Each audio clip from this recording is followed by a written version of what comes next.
반갑습니다. 멀리에서도 많이 와주셨습니다. 저 거제도에서도 오셨고, 그 다음에 청주에서도 오셨고, 또 오산 평택에서도 오셨고, 하여간 오늘 보니까 전국 각지에서 이렇게 많이 와주셨습니다. 제가 이 세미나를 해달라는 이제 부탁을 올 초에 받았습니다. 그래서 뭐를 할까 이렇게 하다가 아무래도 제가 종사해온 한국조선해양산업 쪽에서 얘기를 좀 정리를 해서 제 일종의 유산으로 이렇게 후배들한테 정리해주는 그런 이제 세미나를 하는 게 의미가 있겠다 싶어서 그렇게 정리를 했습니다. 오늘 여기 제가 발표해서 여러분들한테 말씀드릴 자료는 양이 많습니다. 그래서 전체적으로 PT 자료로 100페이지가 넘기 때문에 그거를 다 말씀드릴 수는 없고, 제가 아주대학에서 이제 강의를 할 때 15시간을 강의한 겁니다. 이게. 그래서 3년 동안 한 번 할 때 15시간씩 강의를 했기 때문에 오늘 대략 뭐 8시 40분까지는 끝내야 되니까 한 8, 90분 안에 이제 마무리해야 되기 때문에 메시지 중심으로, 요점 중심으로 이렇게 해서 말씀을 드리겠습니다. 그 다음에 특히 이제 뒷부분에 가가지고 지금 어려움에 처해 있는 게 왜 그런 건지 그 원인하고 활로를 찾는 부분이 중요하기 때문에 그쪽에 이제 비중을 좀 둬서 말씀을 드리도록 그렇게 하겠습니다.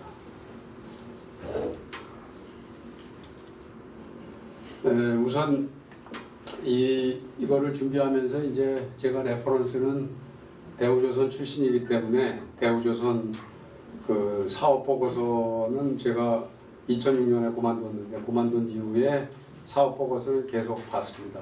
그래서 그 정정 사업 보고서하고 그 전에 사업 보고서는 뭐 상세하게 봤고요. 그 다음에 영업 시황 관련돼서 미국의 EIA 보고서하고 BP의 에너지 보고서, 그 다음에 우리 한국 조선 해양 그 이제 협회에서 발간하고 있는 이제 보고서하고, 그 다음에 크락슨 리포트하고를 좀 계속적으로 보고 있기 때문에 그걸 보고 이제 시황을 종합적으로 판단했고, 그 다음에 이제 제가 저술한 책을 중심으로 해서 프레임을 잡았던 거기 때문에 오늘은 그 중심으로 해서 말씀을 드리겠습니다. 그래서 특히 제가 오늘 그 이제 세미나 주제에 아포리아 상태에 놓인 한국 조선해양 산업이다 이렇게 이름을 붙였는데, 사실은 세상 살면서 어려울 때가 많죠. 근데 정말 언제 어렵냐 그러면 그 생각이 없고 철학이 없을 때, 그때 어렵습니다. 그래서 생각과 철학을 잃어버리면, 그래서 그게 결핍이 되면 희망을 찾을 수가 없기 때문에 그래서 어려운데, 지금 현재에 있는 그 한국 조선해양 산업이 그런 상태에 처해 있지 않나 그런 생각을 했습니다. 그래서 그런 그 철학과 생각 이런 거를 좀 같이, 이런 거를 좀 정리를 해서 제안하는 그런 세미나였으면 좋겠다 그렇게 생각을 했고, 여기에 나와 있는 이제 아포리아라는 얘기는 그리스 철학에서 나온 얘기입니다. 그래서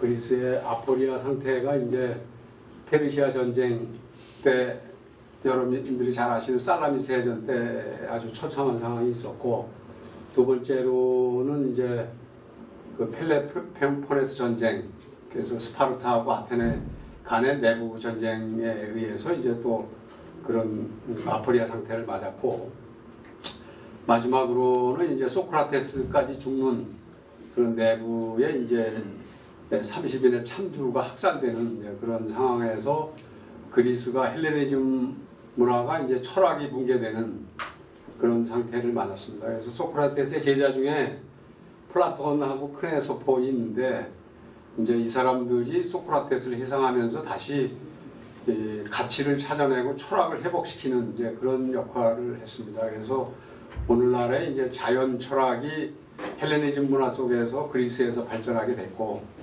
그거를 이어받은 이제 로마 문명이 법 철학을 세우게 됐고, 그리고 이제 기독교 문화는 이제 역사 철학을 완성을 함으로 인해서 오늘날의 이제 철학과 문명을 지배하는 쪽으로 왔습니다. 그래서 이렇게 어려울 때 뭐를 찾아야 되냐 그러면은 생각과 철학을 어떻게 정립할 거냐 하는 거가 굉장히 중요하기 때문에 그런 관점으로 좀 찾아서 말씀드리도록 하겠습니다.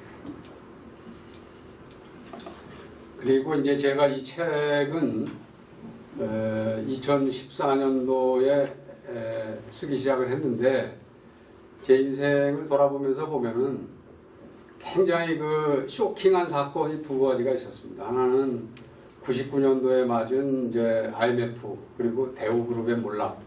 이것이 제 인생을 살면서 하여간 그 뒤통수를 굉장히 얻어맞은 그렇게 해서 쇼크를 먹은 그런 상황을 한번 맞이했고, 두 번째는 2014년 4월 16일 날 이제 벌어졌던 세월호 사건, 이거를 보면서 하여간 쇼크를 받았습니다. 그래서 이게 50년 산업 시대를 맞이한 대한민국이 이렇게 붕괴돼서 되겠나 싶어서 그때 이제 정신을 가다듬어서 이제 50년의 산업화를 좀 정리를 해야 될 필요가 있겠다, 이렇게 해서 저는 73년도에 대학을 들어갔는데, 그 이후에 대한민국의 50년 산업사를 직접 이제 봐오면서 제가 두 개의 사다리를 탔습니다. 하나는 배우라는 사다리를 탔고, 하나는 이제 이 사업을 해오면서 미국 PMI에 이제 어떻게 하면 처음 하는 사업이라도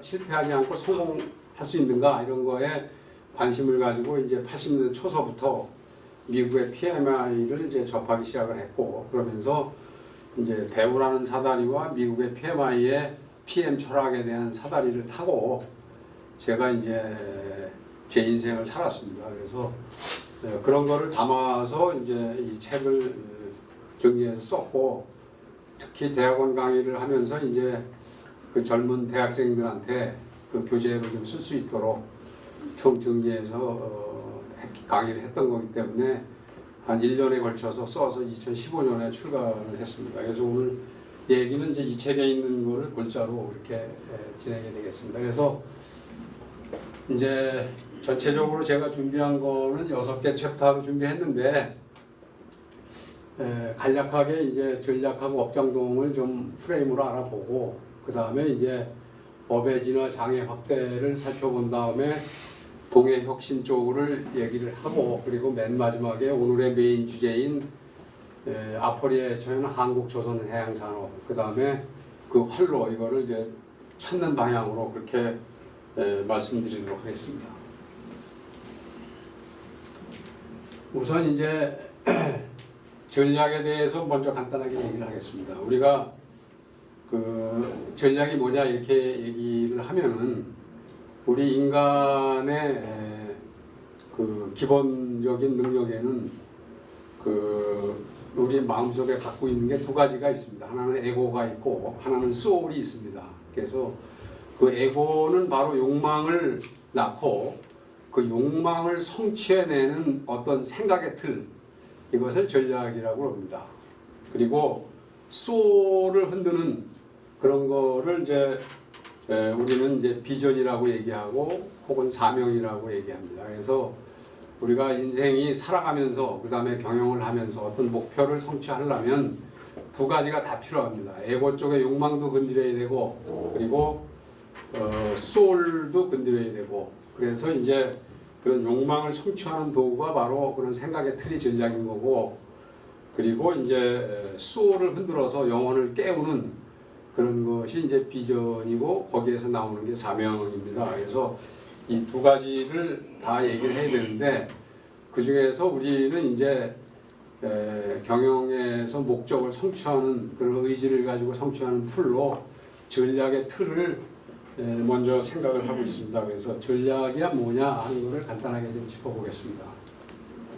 그래서 전략은 한쪽 축은 이제 가치를 찾는 축입니다. 그리고 한쪽 축은 이제 능력을, 핵심 역량을 찾는 축이고요. 그래서 가치를 찾는 축 쪽으로 능력가 이제 시장으로 나가는 장의 확대로 볼 수가 있고, 그리고 내 능력을 키우는 쪽이 바로 내가 하는 업의 역량이 되겠습니다. 그래서 업을 어떻게 키워서 이제 그 능력을 역량을 확충해 나갈 건가 하는 거가 이제 업의 진화 쪽이 되겠습니다. 그런데 이 두 개의 축만을 가지고는 성장이 안 됩니다. 처음에 시작은 이 두 개의 축으로 시작을 해서 가치가 있는 쪽에다가 이제 열심히 씨앗을 뿌리고 그 다음에 능력을 계속 확충해 나가지만 결국은 내부의 혁신이 이루어져야 성장을 할 수 있는 그런 축이 되겠습니다. 그래서 바로 그 가치와 역량을 확충해 가면서 이제 혁신을 통해서 성장해 가는 이 세 가지의 축을 가지고 만들어내는 것이 전략의 축이다, 이렇게 말씀드릴 수가 있겠습니다. 그러면은 우리가 하고 있는 이제 업이 사실은 이제 사업인데, 비즈니스 하나로 보면은 이게 국가적으로 성장을 하면 그걸 산업이라고 봅니다. 그래서 사업이 개인 기업에서는 업이 되지만, 사업이 되지만 국가 단위로 보면 사업으로, 산업으로 이렇게 확장하게 돼 있는데, 그것이 바로 장과 동과 업의 그런 역동적인 관계를 가지고 성장하도록 그렇게 돼 있습니다. 그래서 이걸 상세한 이제 설명은 이제 시간 관계에서 생략을 하고 나중에 읽어보시면 그냥 알 수 있기 때문에 이렇게 이런 관계를 가지고 돼 있다 하는 거 정도만 말씀을 드리고, 결국은 여기에서 우리가 갖고 있는 이제 업이라고 하는 게 국가 단위로 보면 산업입니다. 그래서 엔지니어링 산업, 건설 산업, 중공업 산업, 그 다음에 조선해양 산업 이렇게 돼 있으면 이 업이 뭐를 만나냐 그러면 프로젝트를 만나게 돼 있습니다. 그래서 프로젝트를 만나면서 이제 그 성장하는 혁신의 축을 갖게 돼 있는데, 바로 기술 전략, 그 다음에 시장 전략, 그 다음에 운영 전략 이렇게 돼 있는데, 운영 전략이 바로 사업 전략이고, 이게 아까 운영 전략이라고 하는 건 바로 그 항상 동해 혁신의 축을 가져가야 되고, 시장 전략이라고 하는 것은 항상 장의 확대의 축을 가져와야 되고, 그 다음에 기술 전략이라고 하는 것은 역량의 축, 역량을 어떻게 키울 건가 하는 축을 가져가야 동해 혁신이 일어나면서 이제 성장할 수 있도록 돼서 궁극적으로는 시장을 확대해서 성장하게 되어 있는 이제 그런 틀이 되겠습니다. 그래서 이런 틀을 가지고 다 성장하도록 그렇게 메커니즘이 구성이 되어 있습니다.